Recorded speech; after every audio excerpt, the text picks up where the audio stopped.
I think many people listening and watching on this will be maybe the same as me 15, 16, 17 years ago when I started out here. Now, I mean, I'm on my 18th year of doing my own business. It's not Columbus, it's not Cleveland, we are still Parma, but I just wish we could just drive this economic even faster and have more people building things faster and making it more entertaining to live. I live, work, volunteer, even develop the city of Parma. Eat, sleep, breathe Parma. Yeah.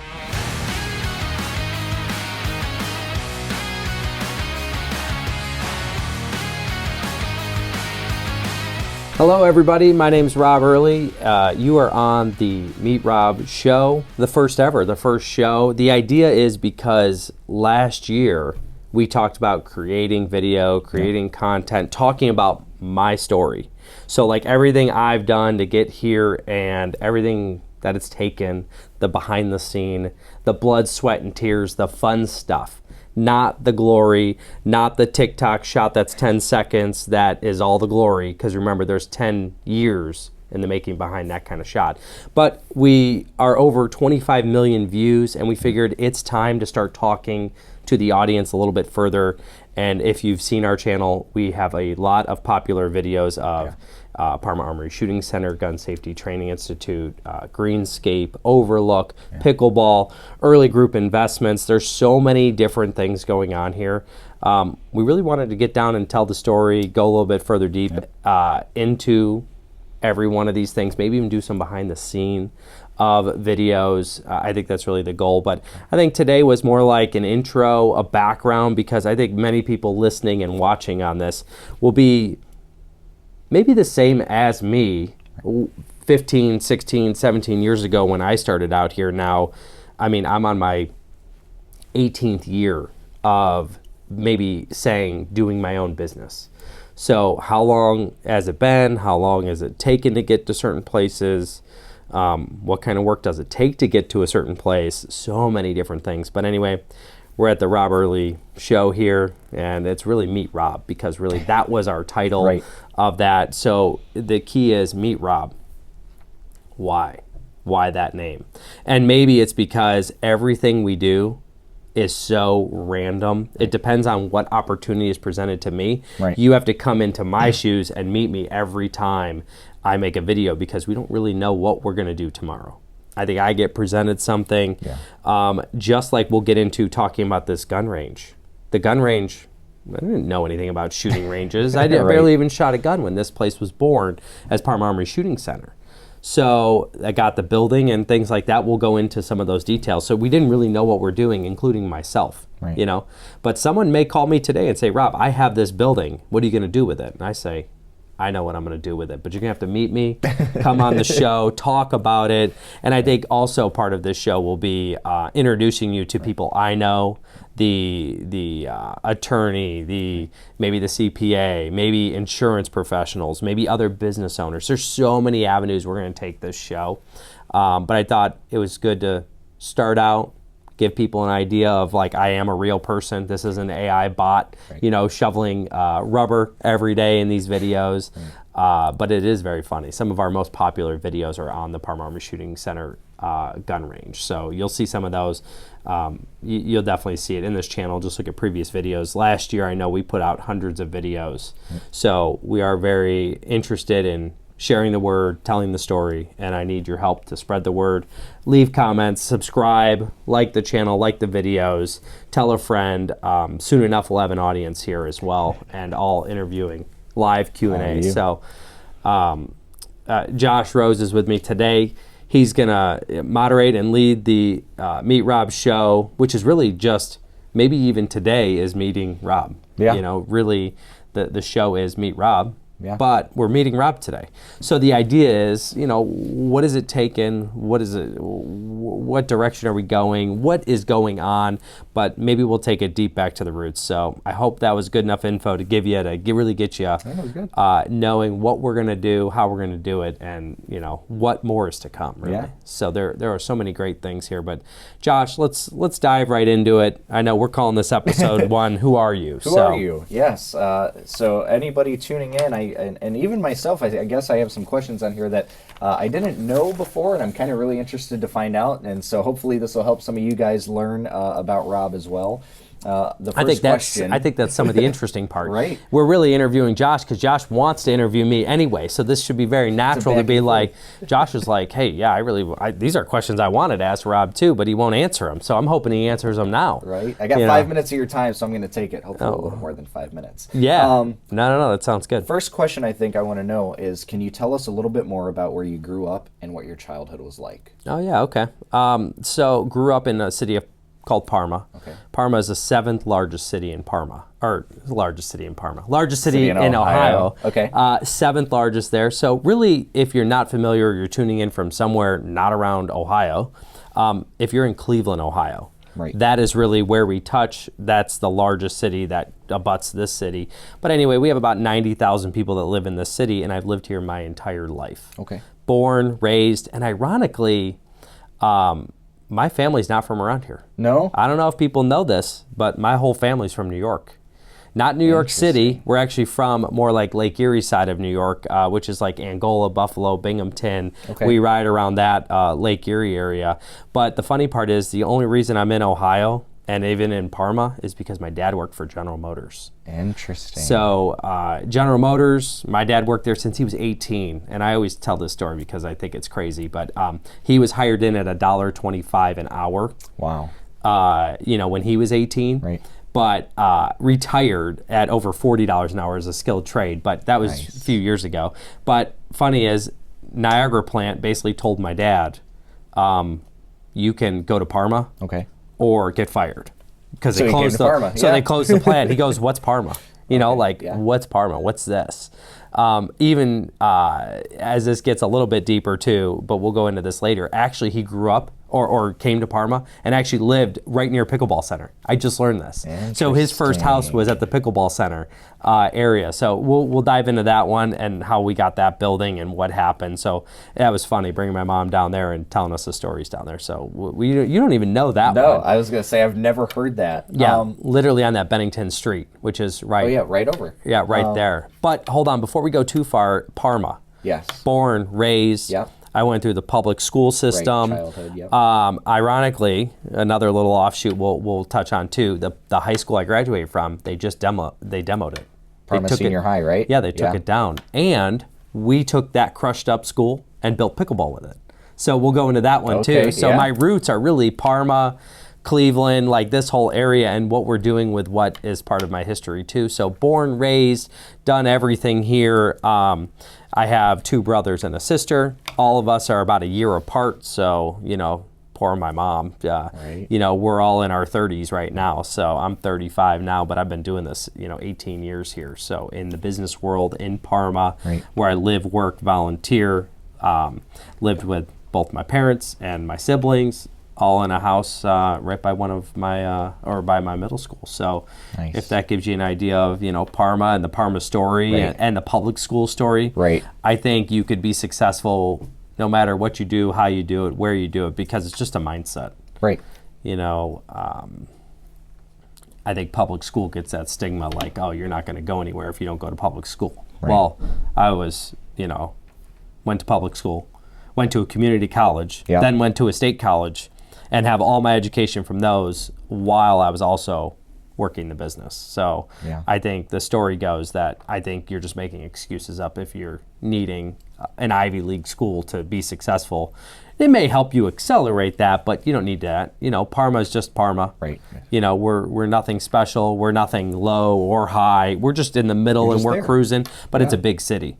It's a big city, a lot of things, and recently I've actually become the councilman. So we'll get into Talk about that. Yeah, I definitely want to know about that. Yeah, we'll get into that as well. I mean, I'm on 4 years of being the councilman there. So, and I'm up for re-election again this year. In Parma, it's every 2 years, so it just never ends. Okay. You're always in election mode, but I think Parma, born, raised, work, volunteer, you name it, my name kind of breathes Parma, and our early group company has been like a staple in the city now with everything we're doing. And we'll get into that too, because someone actually came to me at the gun range and said, hey, Rob, do you want to build pickleball? And you know what? And we didn't even know what pickleball was. Right. You know, so like I said, what's pickleball? Literally, I had no idea what pickleball was when someone asked me about pickleball. And hey, do you have room at the Armory for pickleball? So a lot of things just come out of the woodwork because we're so entrenched with the city of Parma and my roots and what's going on here. So, you know, born, raised, and do everything in this city. But you know what? There's no reason not to go outside of this city and this area. And expand outwards. Yeah, like we want to buy buildings and redevelop across the country. I think that's really the goal to see in the next few years here. So these projects that we do will get bigger and better and more fun. And we'll be able to tell that story to you guys, and hopefully you leave us a comment and question. Yes, please do. Because really, a lot of these questions are driven from comments as well. Because people would be like, oh, you just have your dad's money. Well, not really. My family's not wealthy at all. There were 6 of us, and we lived off of General Motors' salary. We had no other money. So, that's what I was going to ask about your childhood specifically. Would you say you had humble beginnings? Because I want to dive into that later when it leads into the business side of things. But yeah, you said you have a few siblings. Your dad started at $1.25 an hour, you know, new to an area that he's never been to before. And so to raise a family here, I'm sure it was difficult. And I'm sure that you guys were a very tight-knit family because of that. Yeah. Well, my mom was stayed home until so many years, until we went to school, I think. And then she actually started working at General Motors. Oh, I never knew that about your mom. Yeah, she worked there for, I don't know, 12, 15 years or something like that. But believe it or not, she was actually a nurse in New York. She just never redid her license and got certified in Ohio. She basically had kids, you know, coming to Ohio, and that was her life, and then went to General Motors, and now is retired. Wow. So, yeah, I mean, we had no money.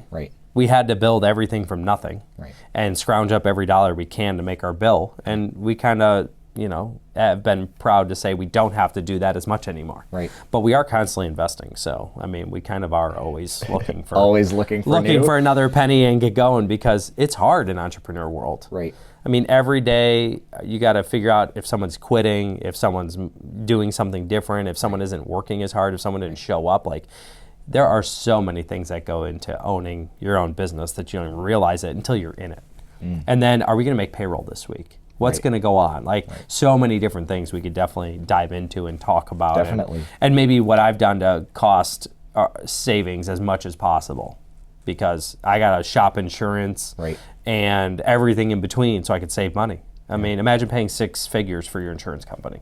That's what we do here with Meet Rob. You know, not necessarily this channel, but everything I do, we pay over 6 figures in just insurance. So imagine making $100,000 or a $100,000 payment, and how much money does that take to actually make $100,000 to be able to pay it?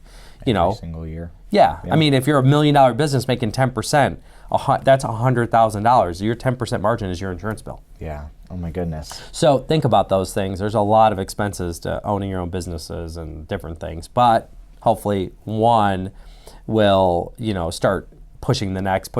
Now we have multiple businesses feeding into one funnel and hopefully pushing that hill almost downhill now. We've been pushing uphill for 18 years. Are we at a point yet where maybe we're pushing downhill, down the slope, but exponentially grow at the same time? I don't know.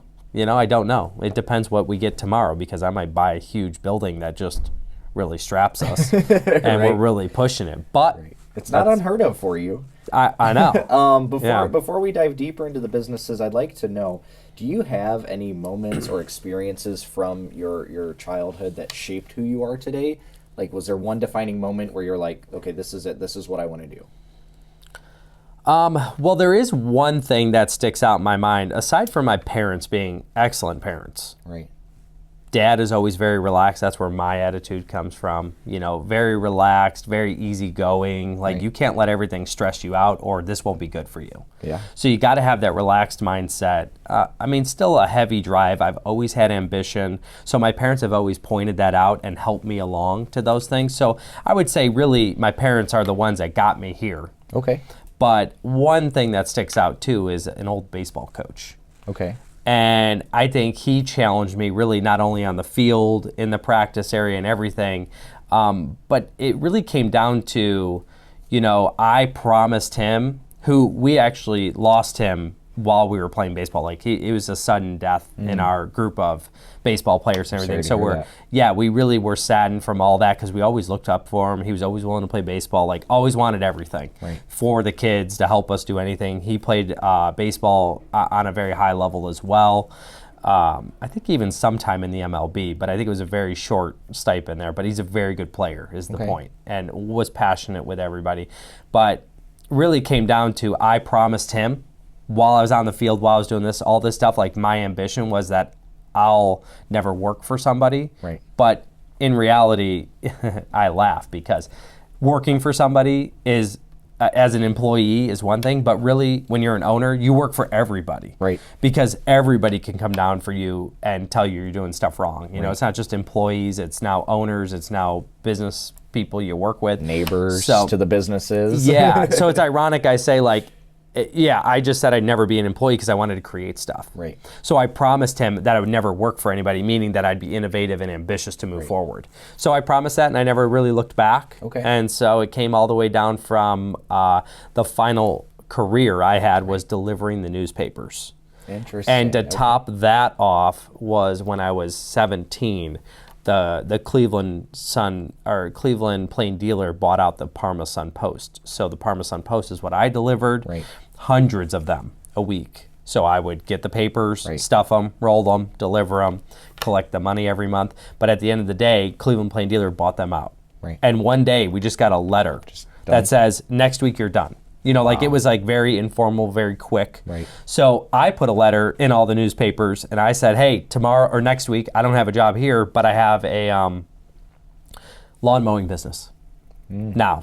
Now that I'm fired from the route, I'm going to start cutting grass. Here's what I'm going to do. Yeah. Yeah, and call me if you want to cut grass. And that's how the story starts. And that's how Greenscape started. Yeah. Which is a coming episode. Stay tuned. I promise we'll get there. Yeah, lots of good stuff about the businesses. But really, how did it start? Parents influencing, good household, to the coach that said, hey, look, I believe in you. You believe in yourself. Just do it. Right. And then on top of it, the Parma Sun Post collapsing. Yeah. And that was that was good income. I mean, I made a lot of money from the papers. I made people happy, put the paper where they wanted it, collected it on time, and just made all my money and saved it all as much as I could, because at that age, you don't really need money. Right. But I think I accumulated so I could buy stuff like a mower, a trailer, a truck, and those kind of things to build on that construction company born at 17. Really solid when choices. I was 17. Yeah.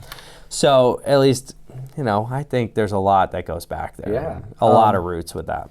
I think you answered my next question, but I wanted to double check because you kind of gave me three names. So I'm going to kind of challenge you here. If you had to pick one, who or what, you can give me a what, so if that's the Parma Sun, but who or what had the biggest influence on your life path? Oh, okay. And it could even be somebody recent. No, but I'm going to go back to like my teenager years, and I'm going to say if it's one person, it's probably either my parents or at least my dad. I tried to model my dad a lot. So my dad being there, and I mean, we have videos, maybe we'll even try to add to this episode. I kid you not, when I was like 2, 3, 4, of like shoveling, picking weeds, like I was a worker from the time I came out of the womb. Nice. I worked. Nice, yeah. I worked, I helped, Dad, what do you need? Mom, what do you need? I used to scrub all the floors in the house like as a teenager. Right. Lots of different things. There's videos of me mowing the grass at 7.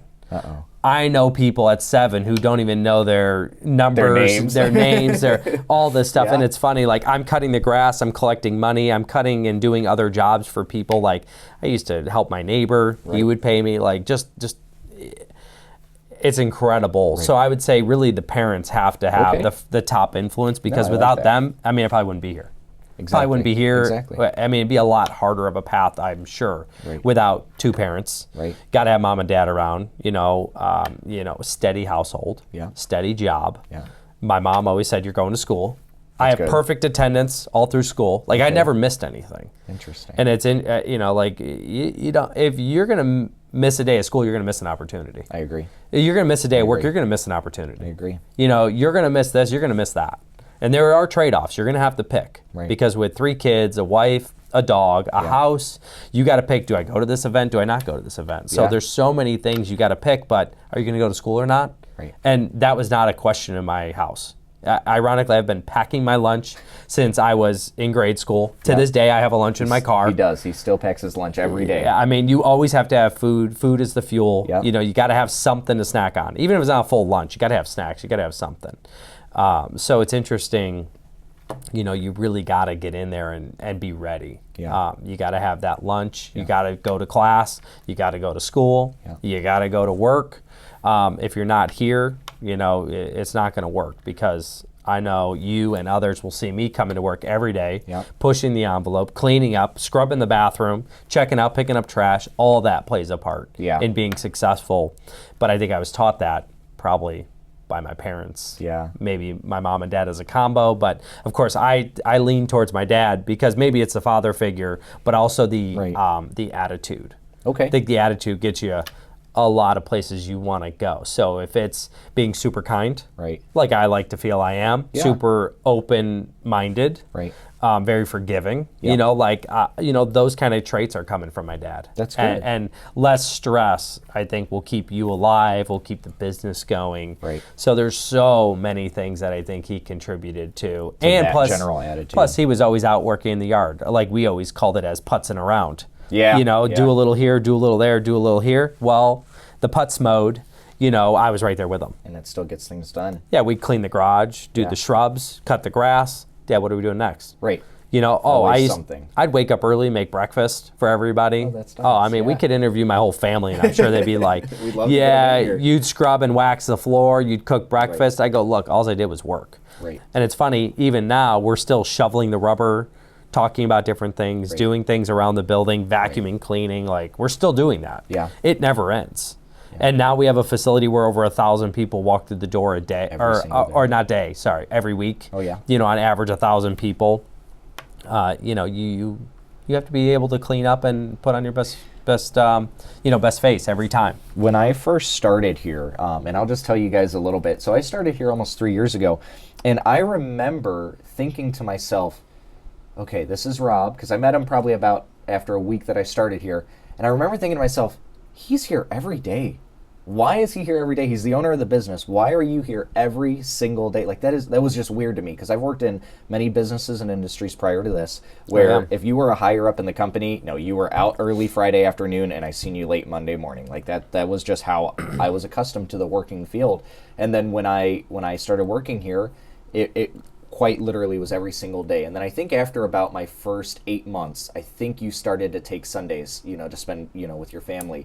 And I was like, okay, he's finally taking some time off. But even nowadays, you'll still pop in on a Sunday afternoon or Sunday night, or, you know, if something needs done. I've noticed that about you. You're all hands on. This past weekend alone, I was here Saturday and Sunday. Not for very long. That's right. But I got to inspect what I expect. Right. So if I ask you to do something and I don't inspect it, well, then how can I expect it? Exactly. So I think there's a lot that goes with it. So yeah, you better believe I got to check in on Saturday, Sunday. Maybe I check cameras. Maybe I check this. Like, everything has to be running smoothly 24/7. Right. And remember, one business opens at 7 a.m. and the last one closes at 10 p.m. At 10. every day. Yeah. So something is open basically always. And then we're doing stuff overnight, whether that's cleaning, prepping. Maybe, I don't know, it could be anything. A lot of it's like cleaning and prepping for the next day. Right. So sometimes, like, you know, after the Armory closes, we're cleaning carpets till midnight, 1 o'clock. Yeah. You know, so really, is there ever a break? I've noticed that. No. But there's some general managers, some admins, some things to cover for me. But, you know, you always got to be on your toes. Always working. I mean, yeah, definitely. Leading into my next question, let's move into the future, or into the present, I should say, a little bit more. I want to know, Rob, what are you most passionate about right now? Oh, passionate. I mean, family is definitely there, but also just creating stuff. Okay. Creating things that create jobs, that create wealth down the road. You know, everything is a huge investment up front, but I'm passionate about generational wealth. Helping the family succeed, being present as a dad and as a husband, you know, a little bit of both. You know, you got to be there for everything. So I think passion, you know, look, I wake up excited every day. I want to come to work. I want to see the kids. I like when the kids yell, Dad, you know, and they want to see you. But all that, all that creates even more passion to keep moving forward. Not only the staff too. Like, hey, Rob, we did this, this, and this. That's more passion for me to keep us fueling forward because we know we got that behind us. What's next? Right. It's part of like why this podcast idea was born, because of the same idea. Right. We're pushing content out there that people want to see, want to hear, want to do, and I want you to pick my brain because I want other entrepreneurs to be excited to wake up and do this kind of stuff as well. Right. So what can I tell you, or what can you tell me in a comment that I can make a video and say, hey, Rob, I really want to know about this. What do you think? Right. What do you think about this? this? Make a video out of that and get more information. Yeah, we've done it. I've brought people through the Armory and showed other gun range owners, other prospective gun range owners, like what I did, how I did it, here are my connections. Like, I share a lot of info because I think it's for the greater good. Right. So I don't know. Again, that comes back to the roots of probably helping people and being passionate about, and I think you could see it in the drive and the enthusiasm on what we're doing every day. That I care. And that the passion is there. And if you don't, that's okay too. But I mean, I know it is from within, and yeah, and I hope that bleeds through because that probably is how we get a lot of our support. Yeah, I think it does. I know a lot of the guys here. I can tell, when they speak about you, and I'm speaking about the Armory specifically. But I know when they talk about you, it's usually always in a good vein, right? Oh, that's good. When were those bad ones again? Yeah, right. We got to write those down. But even then, it's never a huge complaint. It's more of, oh, I wish we could get this in stock. Let me talk to Rob about that. Yeah. So it's more of like this is what I want. But all of our needs are met on a daily basis, and a lot of the guys appreciate that. Yeah. And I'm sure. Well, that's good. I'm sure that you had this moment because I want to know. When we're starting to talk about our needs or our passions or how we're feeling about certain things. Was there a moment when you realized, maybe it was in Greenscape, or maybe it came after, maybe it was after you opened the Armory, but was there a defining moment where you realized this is what I meant to be doing? No. No. I don't think there was an epiphany of any kind. No, but it's that passion that shows up every day, gets me out of bed, meeting people, talking about different projects, networking. Right. I always tell people your network is your net worth. Yeah. So the more you can network and talk and meet and hang out and learn things, and maybe the better everything will be. So I think I have a little bit of a sixth sense, or I have a lot of they call it deja vu in a way. Yeah. So that kind of way, maybe it might even be like filming this. Like, I pictured this already, right. in a non-crazy way. But yeah. I'm just saying that deja vu. I'm like, oh yeah, I could see this. And it's not like a straight picture exactly, but it's like, oh yeah, I envision doing this, and here it is. Yeah. Whatever that is. Or building pickleball. We walked into a destroyed building and I see it finished. Yeah. Well, that's the different value that I have. Like, I could see something through all the dirt, dust, and grime.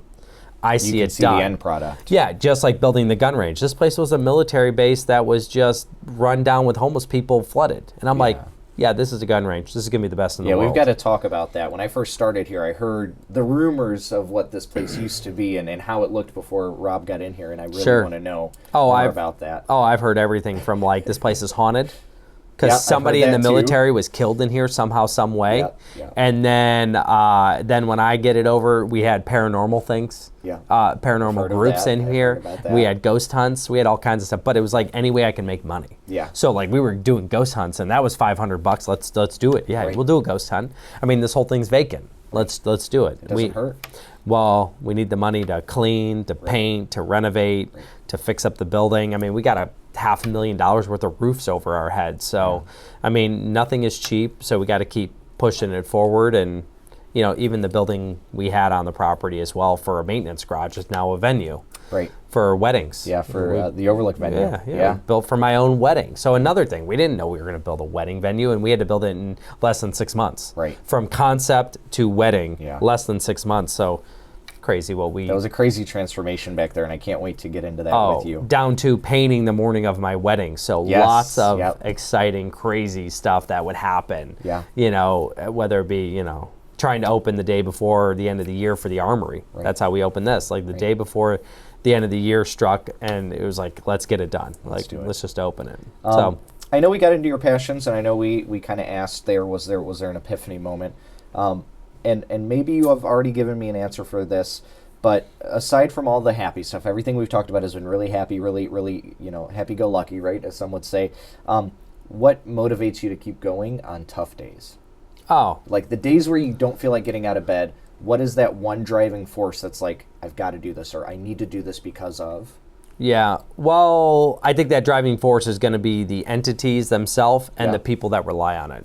Because you got to remember, if I have 40 part-time or full-time equivalent employees, those 40 people have families, have bills, have things they want to do, and rely on me to come to work to push us forward to have a career. Right. That means those 40 people and their families are relying on me to get out of bed. Right. Then the suppliers from everything, Vendors, everything else. Every single vendor, think about that. Not only that, but then even the utility company plans on me spending $10,000 a month with them. That's true. So think about all that pressure on you to wake up every single day to make sure all those things are happening. That this keeps running. Now, if I didn't care and I wasn't passionate, I guess I really wouldn't care, like it wouldn't matter. Right. But I do care. Right. I am passionate. Right. I do want to grow. Right. And I try to treat everything like you're part of the family. Yeah. So, everybody gets treated, I think, well, I would you, say testimonial. I think so. Yeah. So I think all of those things put together get you out of bed. Right. And get you motivated, because if we're down to our last $10,000 in the bank and we can barely make payroll, you better believe we're here cleaning and painting and making sure we can make more money next week, because I want to make 11,000 in the bank instead of 10. Yeah. I don't want to just barely squeeze off payroll. Payroll could be $50,000 a week. How are we going to make that? Right. And on average, I bet you we're not too far off from $40,000, $50,000 a week in payroll. And expenses and things tied into that. So it's a lot. Yeah. I mean, that's to spend a couple $1 million a year in just payroll. Yeah. Will be my highest expense. Single expense line item is just wages, but that'll keep you out of bed. Yeah. You'll need to wake up and make sure we're pushing forward, because I don't know about you, but it's hard to make a $2.5 million payroll every year. So but you got to be passionate and pushing and pressuring all your staff to make sure we can make sales. We can write a review, have somebody write us a review, get higher on Google, watch this video, please like and subscribe it, share it again, because the idea is we're trying to get the word out. I would say, I think that's the goal. A lot of people may see this, so if anybody is curious, please go to our Facebook channel or YouTube or Instagram. Look at some of the comments some people leave, because not everybody's nice in this world, and some people will hear the money aspect. That's just the truth, though. Every business has to make money. So, I'm sure we're going to get some comments about what you said about that. But I want to focus really quickly. I just want to say I've watched a lot of interviews with owner-operators or entrepreneurs and all these interviews that they do, and they'll get asked a very similar question. That's kind of how I got this. But something that you said that really stood out to me, and I really want to highlight it for everybody watching. You said the people. I mean, you really, that was the second thing you said. Obviously, there's the entities that fall on you waking up every day. Sure. But your next answer was not money. It was the people that work for you and the people that work with you. And I think it says a lot about your character and how you conduct your business every day. Because there's not a lot of people that would say that. At least interesting. from what I've seen or watched. And please correct me if you're wrong. If anybody has any other videos they'd like us to check out, we're always learning. But I think it's a true testament to how you operate daily. And I think I like that a lot. Well, I think, like other entrepreneurs have said, I'm not looking to. I'm not here to make money. I'm looking for assets. Right. Assets will make us money in the long term. So that's really the goal. Right. I don't want to just get paid a stipend just to do this. Like, I think we're looking to get money in and then buy another building, buy another business, buy this. And then the long-term game is gaining that asset over, appreciation. Right. Maybe, finding the diamond in the rough. So like pickleball, that's a good example. I mean, that building was $75,000. Where can you find a 40,000 square foot building for 75 grand? Feel free, tell me, because I want to go buy it. That's why. Put it in this comment and tell me. Tell me where we're going to go do that, because I want to do that again. I mean, that is like pennies per square foot. Right. So how are we getting there? So, it's just normally, maybe a couple $100 a square foot for construction, and now you're talking that's $2 a square foot. Right. Where can you buy that kind of stuff? So that's what we want to find. Yeah, we're looking for that stuff. So sorry, I took us off on the other side. You're good. And think of the other part of just the comments. Right. We were talking about that because most people, not most, a lot of people just write on our comments like, you don't even know what you're doing.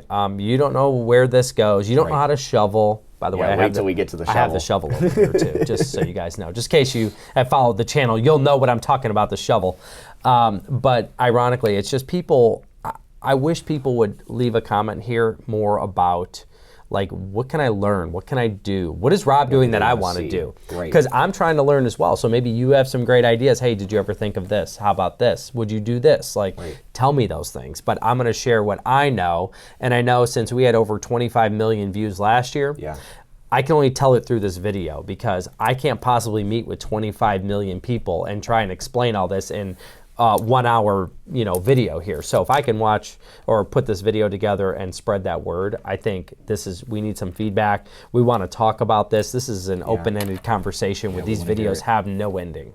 We plan on, doing lots of different interviews to help the business owner or just get some knowledge, or someone I know that I know closely, but they don't know me this close, will probably watch this and be like, oh, I didn't even know that about them.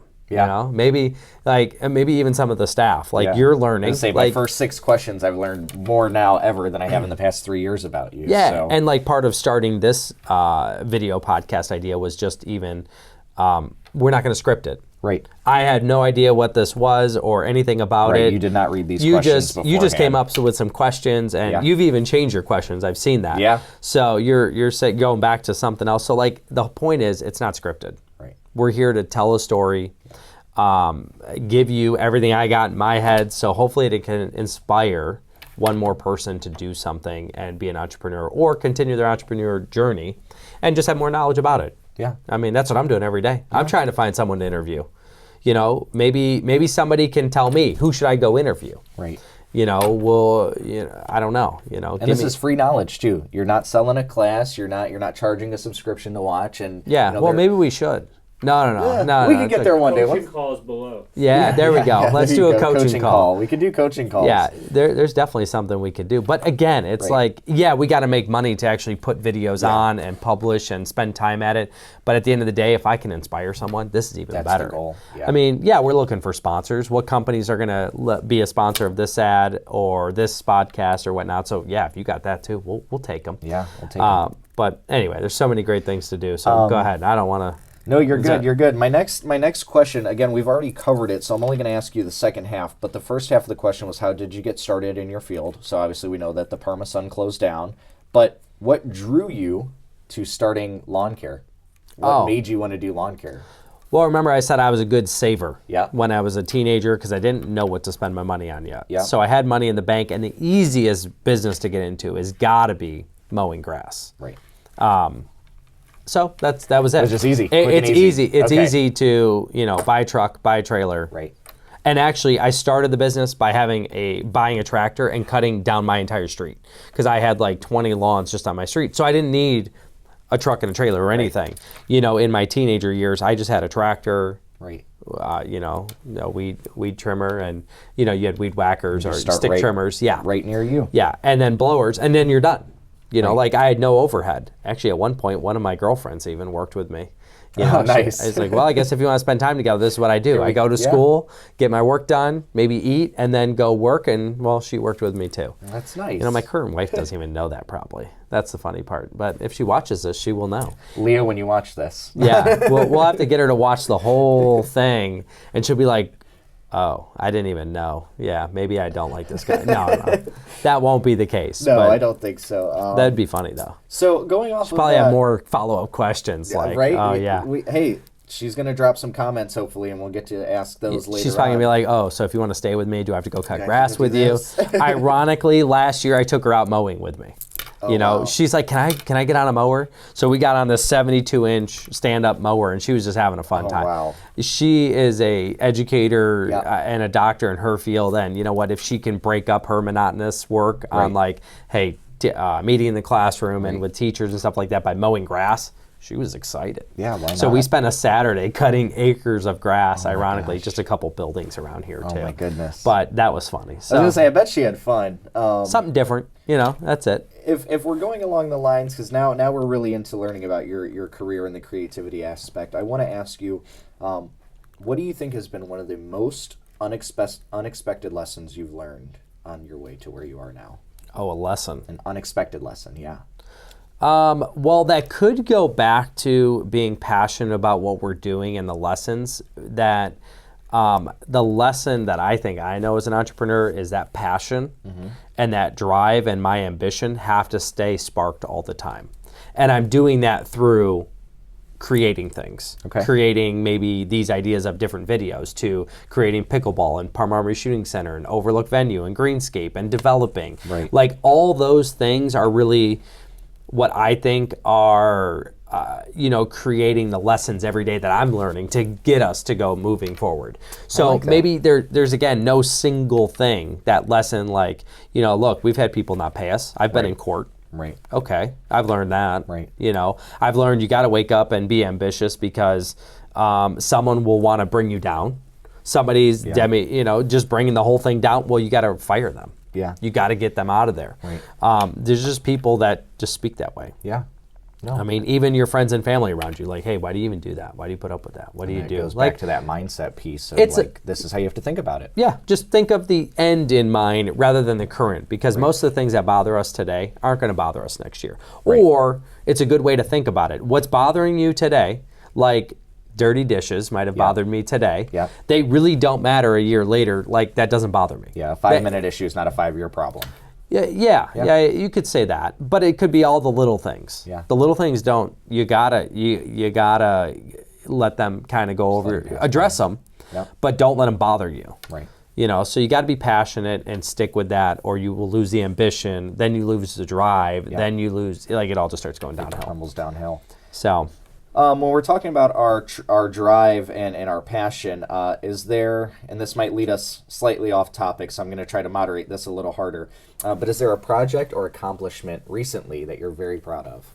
Oh, sure, and I think it's pickleball. I was going to say, I knew that's where he was going to go. Yeah, okay. I think if we could set family aside for a second, talk business, I mean, I think my kids are just a blast, and it's always a good time. I even take them to pickleball. Yeah. But they're 2 and 1, the littlest ones, and then we have a 9-year-old. So she, the babies are always super excited, but the 9-year-old's like really, Reagan's big into wanting to play pickleball. So she just did a lesson last week, right? She did. Yeah, not with me, because I'm the one who doesn't even know how to play pickleball. Like, for the first time, like, I played pickleball, and it was like, now I guess I can't say that anymore, but a month ago, it was like I've never played. Right. And we built this whole pickleball facility. You never played a game of pickleball? Right. Yeah, I never played a game of pickleball. We're still learning how to play pickleball. Still learning. The rules, I don't even know if I have the serving down right, because it's like 1, 0, 1. Yeah. And then 0, 1, 2. And I'm like, oh my God, the 3 numbers.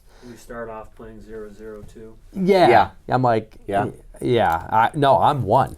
Yeah, I'm the first server. I'm the first. So 0, 0, 1, and then we flip, and then she's 2, and then it's like 0, 0, 2. Then you're switching sides. Yeah, so pickleball's confusing, but my biggest accomplishment recently will be that we took that 40,000 square foot building that should have maybe been hit with a wrecking ball into Cleveland's only indoor pickleball center. Yeah, full-time indoor. Yeah, full-time. And we're going to put those 3 outdoor courts here as soon as the weather breaks. So we are right around the corner from putting those 3 courts. We opened up in the wintertime, so we couldn't put the courts outside because you got to be above 50, 60 degrees to be able to put the product down. Yeah. So that's the important stuff to know, that we can't just open done, unfortunately, because of the weather. But coming soon, biggest accomplishment, my second biggest accomplishment is we've been working on a development. Okay. There's a very large home contractor called Ryan Homes they've built hundreds of thousands of homes in the country. We're working with them on a project of 10 acres where they're putting in 54 townhomes. I am one of 4 that own the land, and the work that we've been putting into doing all the site prep, we finally sold the first 4 houses just a few weeks ago. And they have been putting in the basements Wow. and the footers, and the house is going to go together in about 60 days. Okay. So we sold the first 4 of 54 lots because Yeah. that's how we get paid as a developer. You Okay. develop the whole site, you spend your millions developing, Right. but then you get paid per lot that's sold. So Nice. they'll build the first 4, then they'll sell them, and then they'll buy more from us. Like they'll pre-sell the house. Okay, I see Then what they'll you buy mean. the lot from us Yep. and build it. Nice. So they'll basically kind of like, pre-sell all of it, hopefully. Yeah. Like there is so much demand here. We think we're going to sell out of these 54 homes and be clear of this development that is going to be over $20 million when it's done. Wow. So we took a piece of dirt with 2 houses on it and turned it literally into, what maybe was on its best day worth $1 million. Yeah. We're going to turn 1 million into 20 million. 54 new families coming into the city, Yeah. more revenue for the city, more revenue for the county, Yeah. more people moving to Parma. Yeah. So again, we talk about the roots and like I live, work, volunteer, even develop the city of Parma. Eat, sleep, breathe, Parma. Yeah, I know. And I've said that too. Eat, sleep, breathe in Parma, which, it's not Columbus, it's Right. not Cleveland. We are still Parma. Right. But I just wish we could just drive this economic even faster and Yeah. have more people building things faster and making it more entertaining to live. That'll bring more people in. That'll raise all of our values. That'll make it more, worthy of staying closer. Yeah, I was reading an article just the other day that there is a home deficit of about 45 million homes in the United States right now, and I didn't know it was that high. it's a crazy high number at the moment. And I think hearing that is I think it's great. There is they were talking about, and I think it's very particular that you brought up, that these are townhomes specifically. Yeah. There's this whole study done where the older you get, the less space you need, so you can move in somewhere smaller, somewhere nicer, somewhere newer, and then you open up these multifamily homes for, the younger generation that's going to have more kids, that needs the 4 bedrooms or the finished basement. And do you know when, I'm just curious now I'm going off track here, but do you know when the last time the city of Parma had development of 50 plus homes? Like, how long has it been since they were like, this is how many we're putting in? I think about 10 years ago, that was the newest development of 22 homes. Wow. And that was the newest home. That was it. So this is about triple the size almost. Yeah. Not only that, but it's just more expensive. Right. They're townhomes. Those were single family homes. Right. So lots of different things are happening here. I think, to going back on your point on townhomes, this is an HOA. Okay. So a lot of people don't want to cut grass anymore. They don't Right. want to plow their snow. They don't want to do anything. So they live in this development because they do it all for you. Right. So they're looking for a mix of that. So you may get the older person who can't handle it but wants to pay for it, Yeah. or the millennials, or maybe even youngers want to. that doesn't want to, Right. Or even the family people that are too busy. Which, man, maybe I wouldn't mind that, but of course I have a construction company that Right. they basically treat my house as like an HOA anyway. Right. So, I mean, I'm living like an HOA in my single family house because I get it taken care of for me. But the Right. idea is we're so busy, we barely have time to cut grass. Right. And plow the snow and do this. So it's nice, this HOA, this group Right. living thing should be pretty successful. I say that'll be nice for the residents moving there. Oh, we're seeing this, like I said, I think once this is built, I think they're going to be pre-sold very, very quickly. I forgot to tell you, there was another development just a few streets away, like within a minute or two, that had, I think it was a smaller one. It was under 20 homes. They sold that day, though. Like, they were they put the models out and they were gone. Oh, wow. Like, I think people were eyeing it up, and they said, like, they sold in one day. But I think it sold over the course of a couple weeks, but that's incredibly fast. Right. And I see that same kind of mentality happening here with 54 homes in a city where there's no new homes for sale, Right. let alone some overpriced, smaller, Right. beat down, run over, homes that have been there for 80 years. Well, maybe 80, yeah, because a lot of Parma was built maybe in the 50s. Yeah. So I heard here- Parma was a here- relatively new build city. Yeah, here we are. A lot of our northern part of our city is 70 years old. Right. So, some of the other stuff by these houses maybe are only 30 or 40 years old, but it's still 30 or 40 Yeah, years old. a couple decades behind us.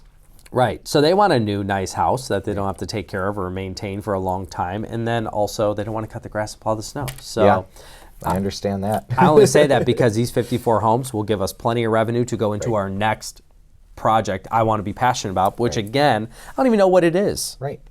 It might be pickleball, though. Yeah. If I like the pickleball idea and we can generate some more revenue from it, I think we should build a couple more of these. Expand. And then it came with the gun range. Like, Right. I think we should build a couple more gun ranges, but they're very difficult. All these things are so difficult. Right. If it was that easy as buying a mower, Everybody would do it. Yeah. But how do you pass? We pass guns or allowing people to shoot guns in a building where it's illegal to shoot guns in the city. Right. So you have to go for the variance. You have to get approved. And we could talk on a whole video we'll get back on into like, that. okay, going to get an attorney to help and do the assessment, then Right. talk to the neighbors, then go to the variance meetings, then go to the council meetings. And the insurance companies. Oh, not only I was just insurance. gonna say, I can't imagine the insurance that the Armory How about has the to millions have. it takes to even build out a facility like this? Yeah. So there's money, there's the city, and all these things that go into it. So I wish I could build it faster, but Right. we really can't. Can't. I mean, That's why you got to get out of bed every day. get out of bed to make $1, to make sure we Yeah. pay our bills and save a Yeah. little bit and build up, so the momentum keeps going. Speaking about getting out of bed every day, now we've talked a little bit about your career. I want to get back into more of you and your thought process. How would you define success for yourself? Like, what to you is considered, okay, I've done this successfully? Well, being successful, I would think, is the mindset of generational wealth.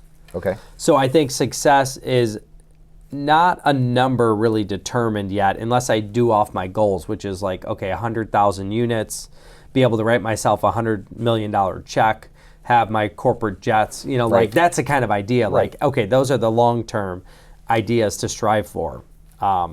Almost, you would think, unreachable goals, but they are really reachable. Right. We're quickly getting there. It's just how do we get there even faster, And so success, I think, is being able to do what I want, where I want, how I want, when I want, with yeah. who I want, Yeah. and all of those things, and maybe not have to think twice about it. Yeah. So like if I could say, okay, right now I'm going to fly to Florida, get lunch, take my wife, and bring the kids.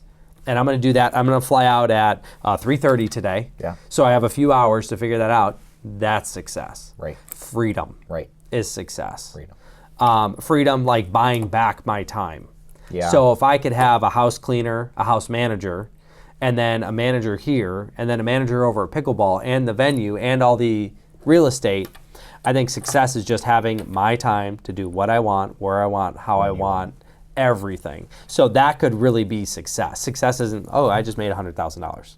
Right. That doesn't really, It's your time. I'm not working for money. I'm working for the assets. I like that. So that's what I'm always working for and trying to get there and, just try and save, even though savers are losers. Yep. But savers are not necessarily losers if they're just saving to reinvest in the next thing. Right. So I'm always willing to take on debt and keep looking at building and doing things, but it does take money to even get debt. Yeah. Like if I want this $1 million building, the bank says, okay, give me 25%. Right. Well, I need $250,000 to buy a $1 million building because they want your skin in the game. Yeah. Like you're not just wanna going to know. get this building, and we want you passionate about what you're going to do here, and you're going to do that if you give us all your money, Yeah. which kind of sucks because I'd rather. That's I part would of rather. the game. I have Yeah. a question. So you started off with Greenscape, which is a highly successful company. You do a lot of concrete work, a lot of newer jobs too, which is exciting. What was the motivation to diversify into some other businesses that are sports, such as pickleball or Yeah. the Armory, where one would think that's more of a risky business, especially because you have to spread out your time amongst all.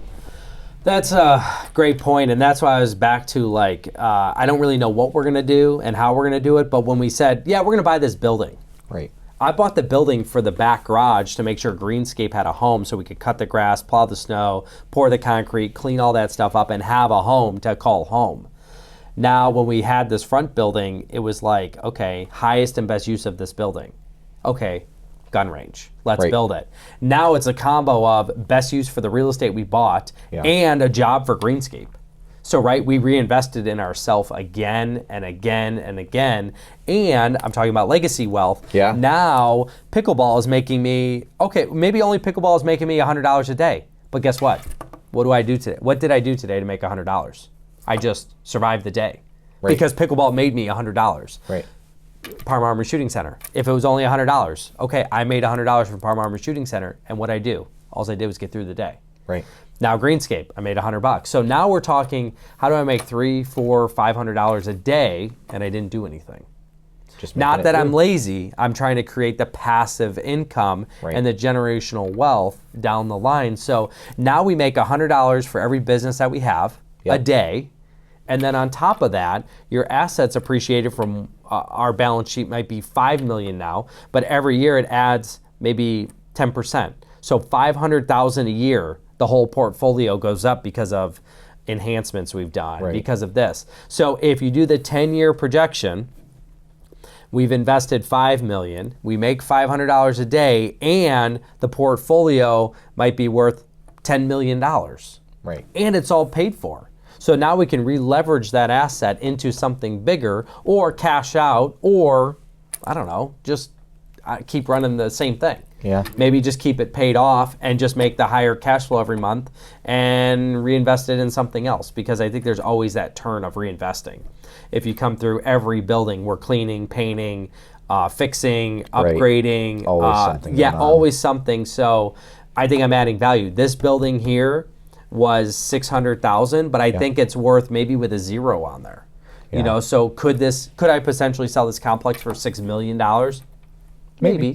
Maybe, as is, turnkey. So we just tenfolded that investment and made $100 a day for every day I had the facility. So if that all makes sense, I should really have a whiteboard here, because we're kind of just talking we could out write loud. it down. But it would give you an idea of like why you do it. So why do you wake up? Well, that's my why. Because I think you could have it not today, because today I'm only going to get $100. Right. Most of my staff, I'm going to pay $200 to $300 or $400 to work today. Right. So I'm making the least amount of money, but I'm actually putting the most in the bank. Right. How funny is that? Right. I'm making the least amount of money, but I'm putting the most in the bank. So it's an interesting perspective, but it's because of the assets. It's not because I actually have cash in the bank. So it's a fun concept of investment, and I like it. And I think if we could inspire others to do it, I think that would be the goal. Yeah. Or like I've talked to people about buying a first-time home buyer, buying a duplex, buying a quad, and like they live subsidized, and then they make money from the other 3 units, or live for free, and the other 3 units pay for him, so he pays nothing, and then he could save us $1,000 a month and put it into something and make another Put it into $100 a different month. Fund. Yeah. Yeah, so like look at what you could do if you want to pay attention, if you want to save your money. And I think that creates the passion, the drive, the ambition to do it again and again and again. And my brother and I have done all of these things. And really, I've started this all, and then I kind of roped him in to stay with me, because I think my brother was going to go for criminal justice and do all that stuff. And instead I said, why don't you just come work with me? And together we've been able to achieve this. Of course, I'm the driving force and behind the scene of everything, but he's the builder. Yeah. You know, he can take the I can say that. I've noticed that. Yeah. I'll do everything, but great. the first hammer swings, he takes over. So, I mean, I really can't do that all, or we'd go slower. Like, how could I do all this behind the scenes stuff if you were forcing me to also swing the hammer? Right. Like, I would swing the hammer, and we'll do it, because I think my family, like, part of my dad idea, and the guy we talked about being so helpful, is he taught me how to fix stuff. We could fix and do, my brother and I, we could fix and probably do anything we want. Right. We have to pick what we want to do and what could make money, or, you know, that's why we've diversified. Right. If you think about it, like, grass cutting kind of doesn't make any money. Let's pour concrete. Concrete makes money, but okay, let's build a gun range. Okay, that makes money. Let's build pickleball. Okay, that kind of makes money. Let's buy another real estate. Right. Okay, let's develop. Like, all we're doing is trying things. That's why this channel is Meet Rob, and that's why maybe this show is the Meet Rob Show, because you know what? Next show, we're going to talk about something else we're doing. Right. But I think this is giving you the full kind of background, the idea. Yeah. But I mean, think of all this stuff. Like, imagine if you had $100 today, and then $110 tomorrow, then $120 the next day, and $130. Like, that's all I'm doing. I'm just trying to save and build and, you know, do another thing with it. Growing, so, did that make sense? No, it did. That made made perfect sense. Well, that's good, because that would be a first, because usually I'm all over the place and we're trying, but it's the passion coming through to be like, dude, you could do it. Yeah. Tom, you could do it. Yeah. Other ones in the audience, you could do it. You can do it. You know, they could all do it. Right. You know, so if you have another comment there, leave it. Let's talk about it. You know, if this is the thing that resonates with you, Right. let's bring that out and talk about it, because I think that's the fun stuff we can make a video on. I think I'm going to make one too on my first house investment, because it was staggering. That would be nice. We were talking about that, buying it at $26,000, and today I could probably sell it for $150, $200. Right. But I've also made $1,000 for 11 Every years month. that I've owned it. So I Right. want to explain that and say, okay, well, this house was really worth this $26,000 investment was worth $500,000 to me, and Right. I'll tell you how. You know, so like it's that kind of thought. So we got so many things we could really dive into, but we definitely took that way off track. But No, you're good. You're good. I hope that was helpful. Because it actually kind of rounds out. I had a question written down, but I'm going to change it now. So Because I already answered it. a little bit, but I want to know the second part of that, and you don't have to go into too much detail, but you know, like Tom and I, right, and sure, many of you out there behind the camera watching us, I think a lot of people have these ideas, right? There's so many TikTok influencers, there's so many social media influencers, there's so many small business owners. Everybody makes a video nowadays. Everybody's talking. Everybody, you know, is telling you these things. But I think a lot of us, and I would say myself included, I think everybody in this world has had a business idea of some sort at some point. A lot of us are scared. You know, a lot of people are scared to make the first jump. They're scared to take the first move on something. They're scared to start learning about doing it because they're scared of failure. And I want to know, is there anything that scares you? In the business world, obviously. Oh, scares me in the business world? Yeah, like at this point, you're over 17 years in almost, right? Is there anything we're on year that you're 18. worried about? No. No? No. I mean, that's good to And know, not though. worried. I mean, there's lots of different levels of that. Right. It's that passion that drives you to push forward, because failure is not an option. It can't be, right? So if you wake up scared, failure is an option for you. And if you want to live feared, go ahead. Because the ambitious person is going to capitalize on what you're not going to do. And so I have more opportunities. Yeah. Look, if everybody woke up like I did, I'd have less opportunities. Right. I have more opportunities being presented to me every day. Because of the fear that others have. Yeah. Yeah. I've had people say, hey, I can't make this prototype. You know, like I want to invent this. Right. And I haven't had a good spot to like really figure that out and study it. Right. But they literally told me their thing that they want to invent. Right. And I'm like, just go patent it. Spend $10,000. Right. Maybe patent it, talk about it, do a prototype, present it, and see if you could pre-sell it or something. Right. Or do a soft launch of like, hey, if we fundraise $100,000, I can launch it to production. Right. Do a Because even if GoFundMe. it's these tumblers, Right. like, oh, I have this idea, you might have to make 10,000 of these in the factory because they're not going to build 3 of them. Or if they do, they're $100,000 a mug because there's so much They're so engineering expensive behind it. So, So, I don't know. I think fear, I think there's a famous line there. If the only thing to fear is fear itself. Yeah. And really, I don't know why that would be even a question. Like, just do it. Just do it. And I've also said, like, hey, I know that's a Nike term. Just I was do it. gonna say. The check mark. But really, building a gun range. Right. That's impossible. Right. Why just go do it? just do it. Just go do it. Like I've said that in my head, and it's not anything to do with Nike because it really didn't strike me as Nike. Right. But it's just like, yeah, let's go do it. Let's just do it. This building's gonna be a pickleball. Yeah, let's just go do it. do it. This is gun range. Let's go do it. We're gonna get married in the Overlook in 6 months. Let's do it. All right, let's do it. We're building a cafe right now. Yes. We don't even know Yes. anything about coffee. Don't know. I mean, we drink coffee. That's about the of extent it. I know. I have Tons some of it. coffee machines. But we're going to take this old gun store in the shooting center and build a cafe, and I know nothing about drive-through. I don't know what point of sale system we're going to use yet. I don't know what coffee we're going to roast or machine we're going to use or how much power we need, Yeah. but we're going to build it. Yeah. We're going to just go do it. Just do it. Just do it. Will those mugs be available online? Oh, yeah. Yeah, you can buy these directly on our website. We'll leave the link in the comment if you want that. We'll Yeah. drop ship it to you anywhere in the world. Yeah. Because we could send that to you. So, I mean, that's the fun stuff. I think just being passionate about, ambitious, Just the don't drive. be fearing Yeah, don't be things. feared. There's so many things like, I mean, even if you fear at 17 talking to that girl. Right. Like I met my wife because I walked into a parade and I said, hey, you look hot in those jeans. It was a super hot day. Well, we laughed today Yeah, and yeah. we could still ask her about this today. It was a hot day and she was just wearing jeans. And ironically, I'm like, aren't you really hot in those jeans? And to this day, I mean, we joke because they're like thinking like, hey, you're really hot in those jeans. right, And of right. course it was a play on words. Right. But that's how I introduced myself to my wife. Yeah. You know, I said, do you look hot in those jeans? I don't know too many people that would probably not be fear Right. or have fear Right. in them To to go not and do go up that? to maybe their future wife and Yeah. say, yeah, you look hot in those jeans. You know, like just being straight. I was pretty straightforward. And I said, hey, yeah, do you want to hang out? And you it know, worked like, out. and it worked out. But worked out. if you let that fear play in, It never happened. It would have never happened. it may, but it may just take way longer. Yeah. Like, why not speed that up? Accelerate that process. Yeah, why not just skip all the junk Yeah. and go right to it? Yeah. You know, so, you know, is the fear of having kids. Okay, well, let's Just just do have it. kids. Just do it. Let's just do this. Let's build Right. this. Let's go here. Let's do this. And just good and bad repercussions come from everything. Yeah. That's a good point. So it doesn't matter what you do.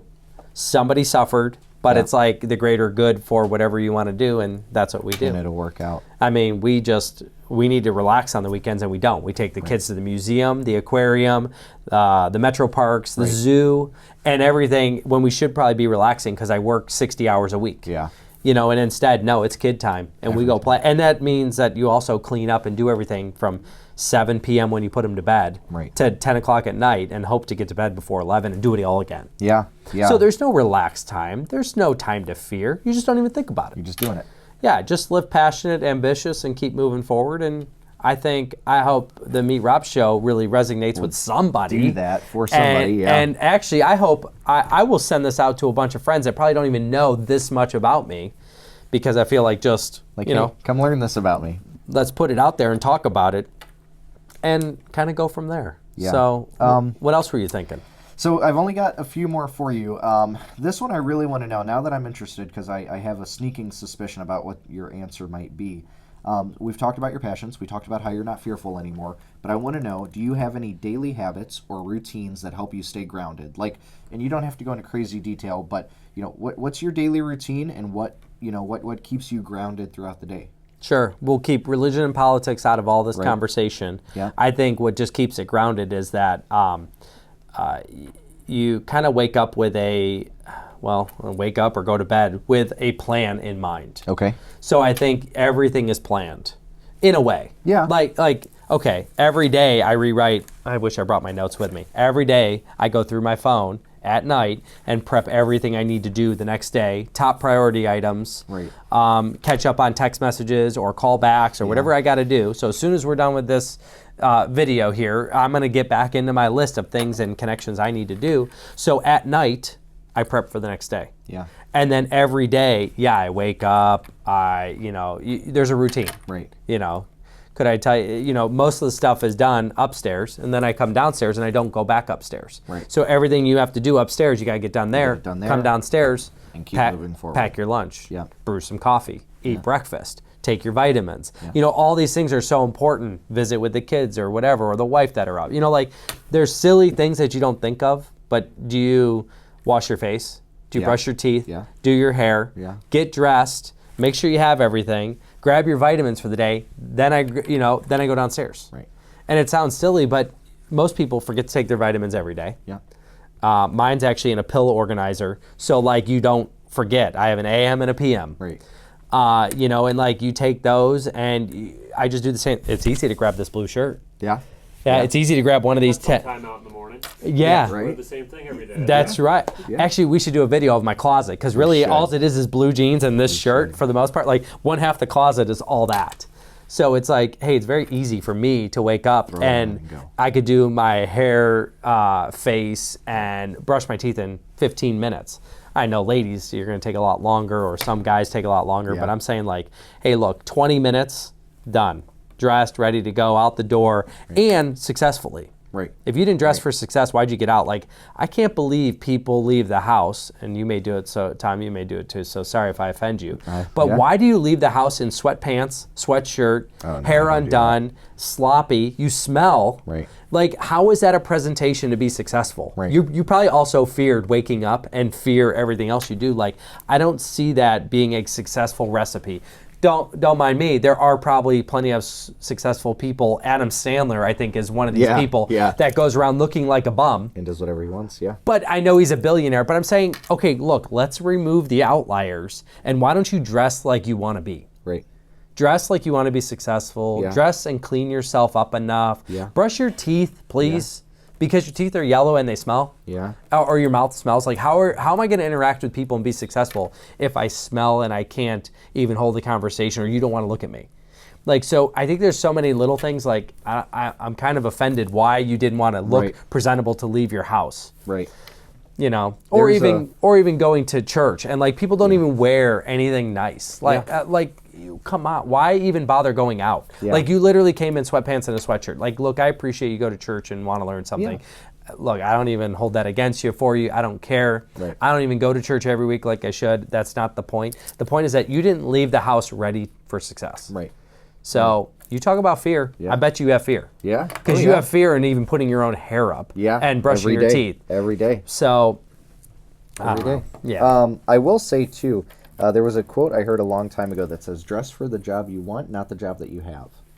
And it just plays into that dressing for success. Like, always push forward in who you are, what you want to look like, the image that you want to portray, and where you want to be in life. Yeah, that could go to a certain extent. Like, if I want to be the president of the United States, do I really want to dress? A suit every day. Yeah, do I really want to wear a red tie, this shirt? Like, do I want to look like the president? I mean, yes, I get that to an extent. But, I mean, at least dress appropriately. Right. Like, come on, just sweatpants and a sweatshirt are probably great to be comfy around the house. But or Walmart. Yeah, but literally you go into Walmart, go into anywhere, and people are just like, I don't know, it's like we don't care about ourselves. You don't respect yourself. Right. That's really what it boils down to. If you dress like that, you don't seem to respect yourself, I think. Let's keep it there. Yeah. Because I think it really does come down to respecting yourself. And then, you know, if people visited Parma and everybody who went shopping really looked professional, I bet you we'd attract more people to come to the city. Yeah. But if everybody looks like a bum, they're going to come in and be like, they're stopping by through this city and be like, everybody here's trash. And they're all, man. They're all wearing flamingo shirts. What's going on? I'm not coming to this city. Right. I'm going to move down to Dublin, Ohio. Right. I'm going to move down to Columbus. Gates Mills, things Yeah, like that. there's plenty of wealthier cities. But I think if we just dressed the way we should, or at least we think, so we could be a more successful city, household, whatever we want to look at, whatever level we're looking at, I think it would go a longer way. Yeah. But I don't know how to make that happen. Yeah. I think post-COVID now, nobody cares about anything. It's just like, yeah, I could lose a job. Yeah, you could pay me more, I'll quit. Yeah. Or I don't care what I look like. Like I think that mentality is so off-putting. Yeah. For professionals, for me, for you, to a friend. Yeah. Like, I don't understand that, but yeah, that could be a whole nother conversation. Yeah, It's we'll just get into that respect later. yourself.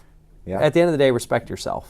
All right, now that we hit some of the more hard topics, let's get into some easy stuff to round out the end of this Meet Rob episode here.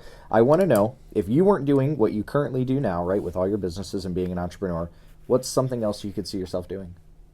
Aside from investing or anything? Like if you were an employee, what would you do?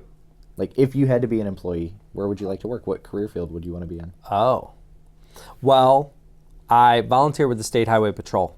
Yeah. And I used to work with the auxiliary department of the city of Parma as well. Mm-hmm. So I really had the vision that I would do something in law enforcement. So I still volunteer, and I'm the major out of our district for the auxiliary department in the state of Ohio. So like most auxiliaries from the Columbus area, so middle of the state up, kind of come to my area. Okay. So that's kind of like I'm still in charge of a way of keeping that volunteer unit moving forward. But I think I'm very passionate about helping people. Yeah. And helping people in law enforcement capacity. Like, I like doing that. Yeah. I enjoy working and volunteering on the highway in this aspect. I had to give up Parma because of council. Right. So I was volunteering actually in both departments. Right. But I think it comes down to, how could I help people? Yeah. You know, but I like law enforcement, so it came really towards that. Towards that. And whether that's highway patrol, whether that's a police officer, whether that was for the FBI or DEA, it didn't really matter. It's just somewhere. I mean, I always liked Secret Service. Right. So I've talked to a lot of them. I've worked with them. I've done details with them in different capacities. But I like law enforcement. Yeah. So if I couldn't do it, if I had just quit all this right now, or like said all this goes runs itself. Yeah. I might work with the police. I think it's a lot different than when I signed up 10 years ago. Right. Like the amount of people that hate and dislike or just like don't General respect. disdain for police. Yeah. Yeah, like it's a little bit harder of a career, but I'm still out there doing it, hundreds of hours a year. So I guess my backup plan, I'd go do law enforcement. I think it'd be a good fit too, because I could pull over a lot of people and ration with some, give tickets to people who really went crazy, and I think it's discretion. Right. And law enforcement is very discretionary. Yeah. Like, you could write the code, but you give everybody you pull over a ticket. Right. There's a lot of people that don't understand that aspect of law enforcement. It's discretionary. Yeah. So it's not that, anything other than like, hey, look, I realize, oh, wow, you didn't realize you were speeding. Doesn't mean everybody gets a ticket. You made a mistake. Just awareness to it and say, hey, slow down. Hey, have a good day. I hope you have a good day. Sorry about your loss. Somebody's, you just never know. Yeah. So anyway, law enforcement. All right. Next question. What is a guilty pleasure or something that you do that most people don't know about? Oh. Like, do you have a favorite chocolate? Do you like a certain style of movie? Like, what is something you do not a lot of people know? Like, what's a guilty pleasure? What does Rob do himself that he just likes his me time? What does he do? There you go. Yeah, the problem is it's just when you like, get me time, that 1 hour a week that you might get. The problem is I don't know if I really have anything. I mean, At the range, maybe? No, I don't. Oh, I don't even shoot at... He doesn't even have time for that, I've noticed. I barely shoot at the range. I would maybe like to play more pickleball. But really, I'm brainstorming all day. If it's not with kids, if it's not with the wife, if it's not with other family, if it's not with the business, it's like, even on Saturday, Sunday, I drove around because I'm proud of what I've done. So for me, a feel-good is not eating a box of chocolate or watching a show. I'd rather go drive and see success. There you go. So like maybe there's something to be said there because it's truly passion that comes out. It's not that I'll sit there and eat a box of chocolate because, quite frankly, if we did this interview a year ago, I was 40 pounds heavier, and all I did was decrease my dairy, bread, and sugar intake. Yeah. And I just didn't do anything else. I just try and eat healthier because I want to be here longer. Yeah. And I want to be healthier. If you don't have your health, you have nothing. You don't have your wealth. Yep. I think your health is wealth. Yeah. If you can't live, then there's no point in having really anything. So if we talk about network being net worth, if we talk about your health is your wealth, there's a lot of little things to be said about those couple things. Yeah. So I don't know. I don't know if that's good to know. That's good to know. I think family, seeing success. Yeah. And keeping that ambition and passion are really there. I don't know if I truly have a guilty pleasure. No worries. You think behind the scenes, like I just smashed chocolate cake or something, or like. Hey, it could be. I don't know. Okay, so the last question I had for you here, just because I'm really curious, and I really, maybe I'll have you talk to the audience very specifically, but what is one piece of advice that you would give to somebody that's just starting out? Sure, and I think it's really having passion. Yeah. Passion, ambition, no fear, step right in, like just do it. I don't, like we were saying before, I don't care what business it is, what investment you want to do. I don't care if you work at McDonald's. Right. Make the best burger you got. And I know the ingredients are in that McDonald's line, but when I get that sloppy burger, I don't eat at McDonald's. Sorry. I mean, I'm just giving you this example because billions of people do. You need to pay us for this sponsorship. Yeah, right. At this point. Yeah, definitely. And so I think just whatever you do it right, do it clean, do it nice, give it your all. Again, if you suck at making burgers but work at Burger King and that you made the best burger you can, that's okay. You have to sleep with yourself at night. Right.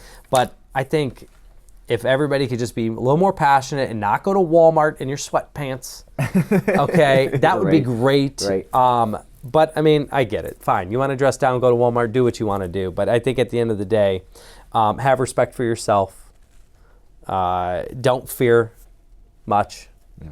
Be relaxed because all that stress will kill you or make you want to quit.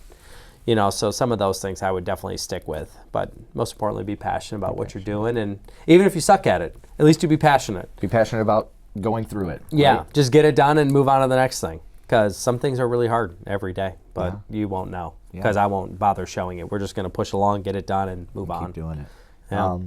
Well, thank you for that. I appreciate all your answers. I just, for a quick comparison, I want to show you guys, this is what my page started out as, right? This is what I had, and this is what we're ending with. So we got Oh. a lot of good notes. Sure. We learned a lot about you. Thank you for being so open and honest with us. I'm very happy that I was able to learn some things. Hopefully these guys here were able to learn some things too. Yeah, absolutely. And we do Hopefully. look forward to speaking again. I know we have a couple more ideas about what I can ask you about.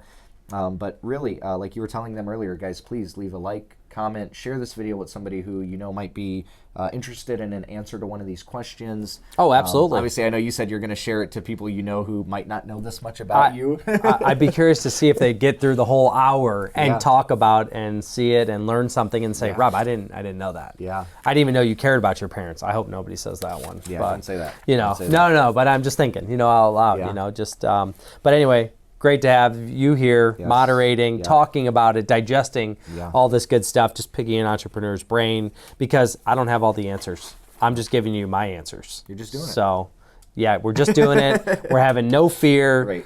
But thank you for joining us for the Meet Rob Show. Episode 1, it's done. Yes. And we'll have more for you. Leave a like, comment. wrapped up. Anything else that you want to hear from us, it's here. So thank you. Thank you.